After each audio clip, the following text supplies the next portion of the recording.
What's going on, everybody? This is Afro Think Tank. Hey, listen, you white folks that spend so much energy and time being racist, have you noticed that being racist towards black people is dangerous? It's dangerous, and we don't even got to do nothing. It's dangerous for you because your irrational hatred, jealousy towards black people, and anything that benefits the black people, the fact that you fight against that actively as a policy, as a community together, you fight against anything black. You are actually fighting against anything that would benefit you. You see, when the people that control you, which are the white men in suits, when they told you to be racist because you are better than them, right? When they told you that and gave you a little white supremacy card, I want you to notice that you have been the soldier fighting against your own joy, your own happiness. Because if black people are at the bottom and the rest of you are sitting on us, standing on us, that means you guys are on our shoulders. That means wherever we are, right, everybody else, is where we are because they're on their shoulders. So if we rise, that means you rise, right? Because, for argument's sake, you guys are sitting on our shoulders. You guys are above us. So by you fighting, right, against us, by making sure we don't get health care, by making sure our communities don't get taken care of, by making sure that we get disenfranchised, you also get disenfranchised. You also lose health care. You also lose all those things you don't want us to have. So the rich people in suits can get you to fight against improving your communities simply by saying black people are getting it too. And by black people getting it, that is enough for you to fight against the thing that will benefit your community, like universal health care. Why would you not want to be able to not deal with a medical bill? We all know that's the number one destroyer of families and their finances, them damn medical bills, right? But because you guys fight against black people and your politicians wanted to make sure black people die out, and that's why we don't have universal health care as a supposed first world, richest, most powerful country in the world that boasts of this and that. But there are other countries that have less money than us, less power than us, but they're able to take care of their citizens with universal health care, right? So all the things that you don't want black people to have, you actively fight for it because you believe that, we've gotten enough free things, because the government that don't take care of you, that lie to you, has also lied to you and told you that those black people, right, whose shoulders you sit on, are getting all these free benefits and these things like that, which in fact is you guys is getting it. Most of you guys are on welfare. But because you attack welfare, because the rich white men in suits has convinced you that the face of welfare is some black woman, right, when in fact the majority of people on welfare is some white woman who baby daddy ain't doing what he's supposed to do because he's drunk, or he's in jail, or he's a piece of shit baby father and he don't want to take care of his kids. You see, that's rampant in the white community, and they put people like freaking Charlie Kirk in your face to have you forget that you guys have those very same issues and y'all suffer in the very same way as everybody else. But you get Charlie Kirk will sit there and tell you that everything is okay and just blame the black people and everything get better. They will disguise their insecurities with whataboutisms, right? So that you, the poor white person that's utilizing racism in order to get the energy out from your jealousy, from what you see on TV, what you're being told, you are fighting everything you do against black people, you're fighting against yourself. Every single thing, even including the people that you vote for, who will tell you that they don't care about you before you vote for them, tell you you better vote for them, and you will go out and vote for them, and afterwards say we don't need you no more, and you still support them, when their whole mission is to take from you and give to themselves.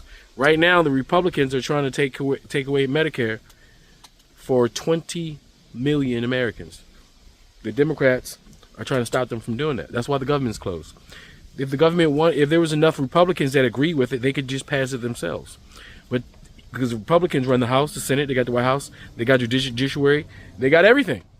But they can't pass it because even amongst them, they don't agree with these draconian policies that's going to hurt them, right? But the Democrats are holding strong, even though they don't have any powers. The only leverage they have is not to participate in the Republicans' thievery of your health care. But a lot of you guys don't care because you're just Republican Trump just for the sake and not for your own sake. All right, but you guys are really damaging yourselves. You've always damaged yourselves. The war on drugs, when Ronald Reagan put all them drugs in our communities, right? And what they do, they put it in your communities too. Yeah, we got affected, but look how you guys are still being affected. Look how you guys take the certain white pottery white pottery products that black folks don't particularly in a, in a big cultural sense. We don't play with those type of things as a group, but you guys have things that y'all play with as a group that's taking you guys out in groups. All right. So, I mean, to be honest, white supremacy has always hurt the wielder of that sword more than it hurt the person that is meant to hurt. Think about it. Anyway, you guys tell me what you think in the comment section. It's Afro Think Tank. Learn something, teach something. I'm out. Being anti-black is going to get white people unalived, and I really don't think that they understand that. And when you hear that, seemingly it sounds like a threat, but I promise you it's not a threat because we're not going to do anything about it. But what you need to realize, being anti-black is putting your life in danger. It really is. And that goes for black people who are anti-black as well. We've seen some examples, okay? I really don't need to list them off. I'm sure you've seen some. And that goes for other people of color too. But white people especially, you need to realize your life is in danger. Your rights are in danger if you are anti-black. Just look at the fucking evidence. You guys need to realize when black people fight for their rights throughout all of history in this country, when we have fought for our rights, it benefited white people more than it even benefited us. I don't think any of you understand that, nor do you appreciate it, nor do you even care, because it does. It benefits you. I'm going to lay it out like this so you can understand. There is not a single fucking thing that they would give to a black person without giving it to a white person as well, or without having that white person have already had it. Never in this fucking country would they ever allow that shit to happen. So when black people are fighting for their rights, when they are fighting for shit that they know should be basic human rights that white people already have, or maybe they have some of those rights, but in a light version, it's not completely protected, but it's a light version, like a different subscription model, but it's still in the basic category. You know what I mean? When black people are fighting for that, as soon as they get it, white people get bumped up to the next subscription without even having to pay. Look at the fucking evidence. It's all out there. When black people are fighting for their rights, they are also basically fighting for white people to have the same, if not better, than them every single time, because this country is never going to allow a black person to get it and a white person to not have it. It's never going to fucking happen. When black women were trying to get all of the shit that they needed for themselves and for women in general, but mainly for themselves, do you think that they weren't aware that by fighting for this, that they were going to benefit white women more than they were going to benefit themselves? They were very aware of that. White women benefited from everything that black women did more than they fucking realize. There's a reason why DEI benefited white women overwhelmingly than every other fucking race. DEI benefit, and that's why white people wanted to get rid of DEI. That's the reason. Because then you have to look at the Christian nationalism of it. They want women in the home. They don't want them to have lives. They don't want them to be people. So they know the stats. They're not fucking stupid. The ones who are controlling this, they know the stats. They see it. White women benefited more than anyone else when it came to DEI. So how the fuck do we get them back in the home? We take DEI away. You really think they give a fuck about black people that much? They give a fuck in terms that they want to see us get hurt. They don't give a fuck in terms of that.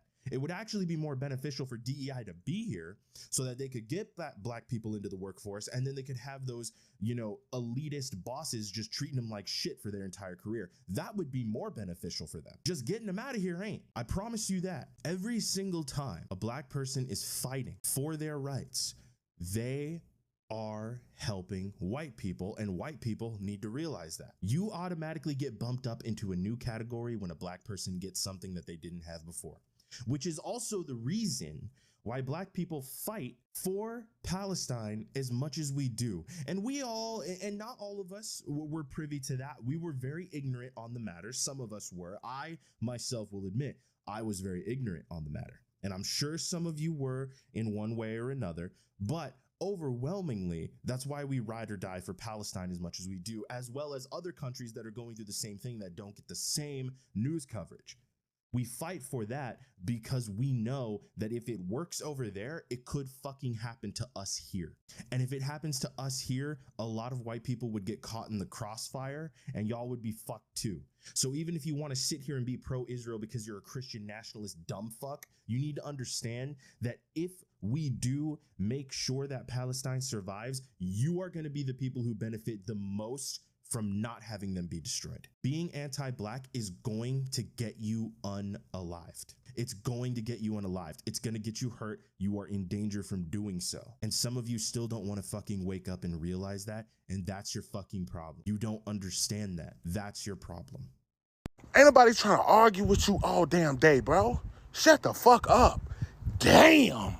Free Sudan! Boycott diamonds and gold! Free Sudan! Boycott diamonds and gold!